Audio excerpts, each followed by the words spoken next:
Hello, Matujima, and you're watching Hornbill TV. Today is the day that will decide the fate of Nagaland. The results of the 14th Nagaland Legislative Assembly will be announced today at 8 am. The results for the other two northeastern states, Tripura and Meghalaya, will also be announced today.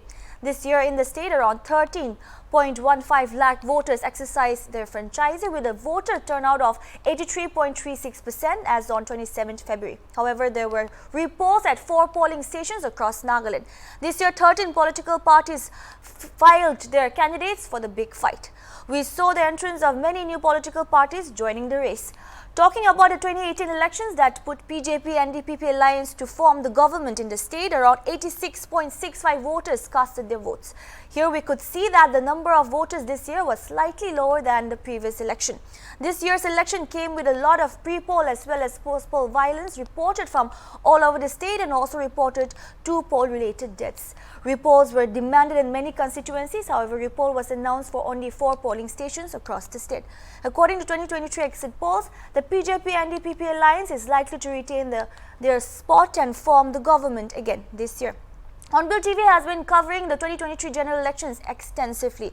Even today, we have our reporters stationed at various counting centers to give us live updates. And right now, we have my colleague Akivitu there on the ground. So, Aki, can you hear me? Yes, Atu. Okay, over to you, Aki. All right. Good morning, viewers. And today is D-Day. Promises have been made, visions have been shared, votes have been cast, and today is the day that Nagaland's decision to choose those 60 special MLAs as to who is going to represent them.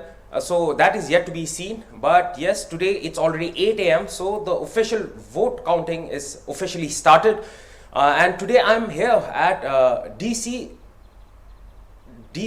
Chumugidima office, and District Election Officer Abhinav Shivam, I think, has already reached, and it's already 8. So it's now the counting would have begun now, but then according to what sources are saying is that first they will be counting the postal ballots, after which they will be counting the votes that have been casted. But at the moment, I'm here in DC Chumugidima's office, and this particular DC office covers 2 assembly constituencies, namely Gaspani 1 assembly constituency and Gaspani 2 assembly constituency. Well, if you look at 2023 elections in Nagaland at this moment, there are 7 parties contesting in the Gaspani 1 and Gaspani 2 assembly constituencies.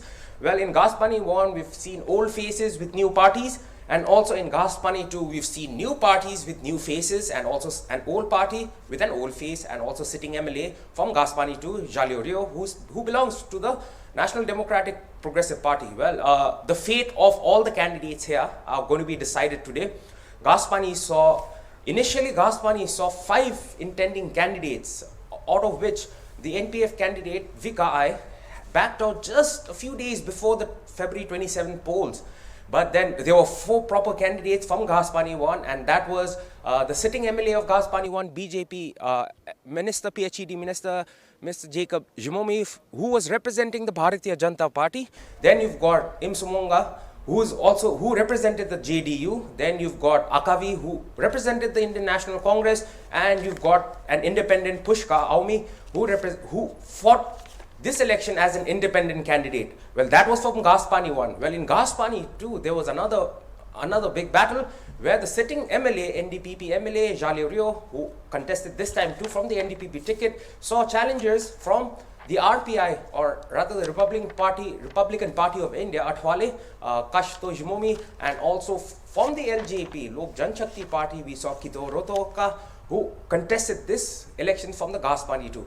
Well, if you look at both the constituencies, if you look at the voters from both the constituencies, the vote count for both these constituencies comes to about 1,03,700 voters in both these constituencies, with Gaspani being the largest constituency in Nagaland with 74,000 plus votes, and comes Gaspani 2 with about 29,000 votes. Well, both Gaspani 1 and Gaspani 2 this time around have new aspirations, bigger challenges, and bigger promises to fulfill, as now the constituency, both Gaspani 1 and 2, features 3 new districts, namely Dimapur, Chumugidima, and Newland, and some of the villages in this particular constituency fall under all 3 districts. So it's going to be a challenge for these intending candidates as to whoever gets elected will now have to think about fulfilling the aspirations of all three districts, the people of three districts. So each district has its own shortcoming, each district has its own uniqueness, each district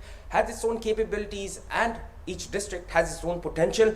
How this particular member of the Legislative Assembly or this leader, how he wants to take forward these three districts, looking at the aspirations of the people and also the needs of the people. If you look at all the three districts at the moment, Dimapur is on top with proper civic amenities and availabilities of all normal day-to-day need and activities.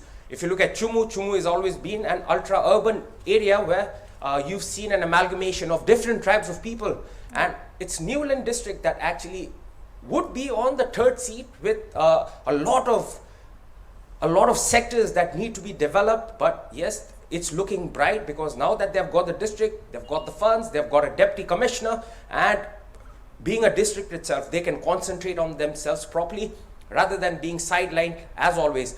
But at the moment, the battle is on.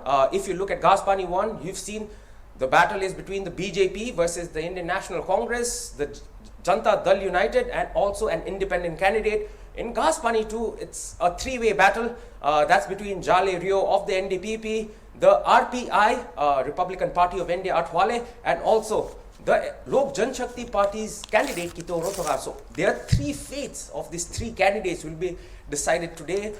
It's already 8, so the official counting has officially begun. So slowly, Hornbill TV will keep updating you as to what the rounds of voting, what the rounds of counting have been doing. Another starking feature about both these constituencies is we've got 74,000 voters in Gaspani 1. But if you look at the breakdown of the voters, you've got male and female voters, and in both the constituencies, the female voters outnumber the male voters. So whether this will come into play when it came to vote casting, that is yet to be seen. But Nagaland this time is also seeing another feature in which women candidates have been filed by parties to actually contest these elections. That's Dimapur 3, where my colleague will be updating you, my colleague Adona will be updating you on the results from the Dimapur constituencies.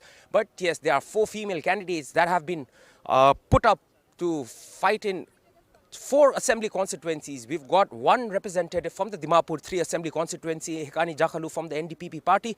Then you've got Salutono Krose, who's representing the NDPP in the Western Angami 2 seat. Then you've got Atoeza, 32 Atoeza assembly constituency, where BJP has put forward Kauli Sema as their candidate in the Atoeza assembly constituency. And you've got the 4th one in Tening assembly constituency, where the Indian National Congress has put forward Rosie Thompson as their intending candidate.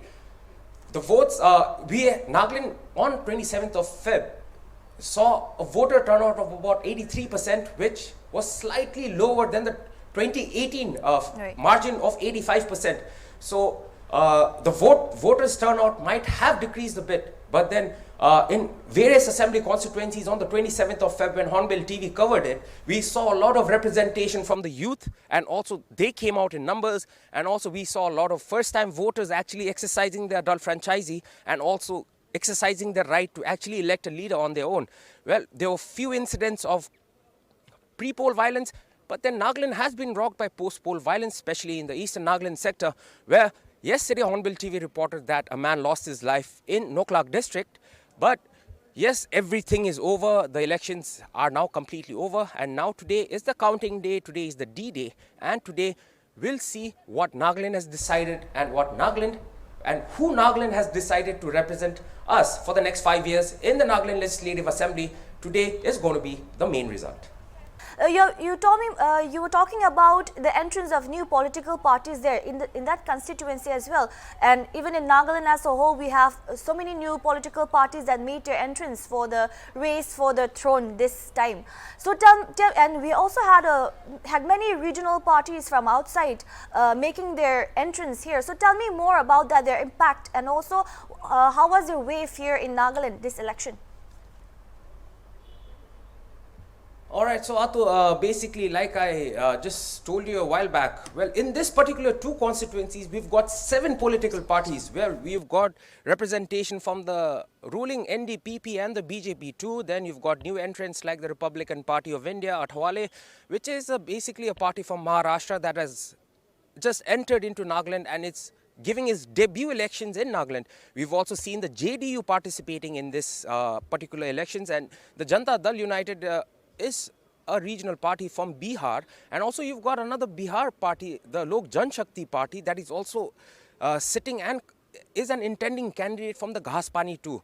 Well, Nagaland has, if records are to be trusted and if history is to be looked at, Nagaland has always had basically just 4 regional parties. You've got the NPF, you've got the Congress, you've got the Bharatiya Janata Party, and this time you've got the National Congress Party too, representing itself in various constituencies.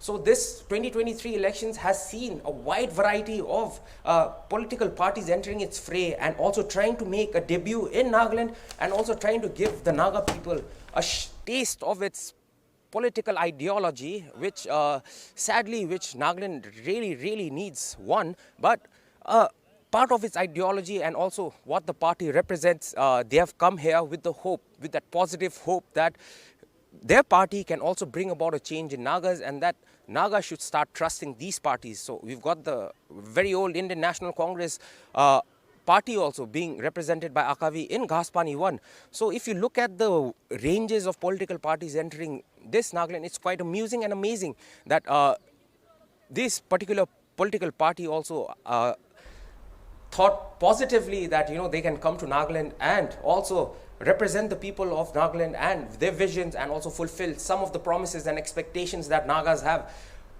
So if you look at it, the Republican Party of India, Athwale, is also a new entrant, and they have also said that when I spoke to the candidate Kashto Jumomi, he said that Republican Party of India is about inclusive development and that they follow the ordeals of the father of the Indian Constitution, B.R. Ambedkar. Basically, the RPI is his party. So it is more to do about getting all the Naga people into the development process and making sure that Nagaland has an inclusive government and that each Naga gets its own fair opportunity in all spheres and fields. So that was what the RPI intending candidate has promised his voters, that is in Ghas-Pani too.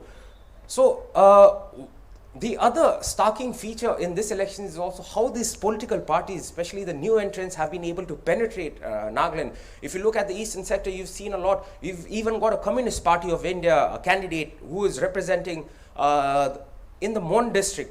So parties are galore, but it's the leaders that matter. So wherever they have gone for their political campaigns and wherever they have gone to share the visions, their manifestos, and also what they intend to do with that particular assembly constituency for the next 5 years, they have shared it with the voters. And today would be the day as to whose promises were better, whose visions were more inclusive, and whose word made the actual deal. So today is the result. But if you look at all the other regional parties that have entered Nagaland, I think they are also very confident about their own positions at the moment, and they also feel like they will have a representation in the 60-member House of the Nagaland Legislative Assembly. Well, if you look at the other dynamic parties, the NDPP and the BJP, the ruling government, that already decided, like the 2018 term in which they have decided that they would go for a seat sharing of 40-20, the one that was followed in 2018 and the one that was followed in 2023. If you look at the political campaigns of these major party, Deputy Chief Minister Y. Patton, during one of the political campaigns in which he was attending, he clearly said that there is no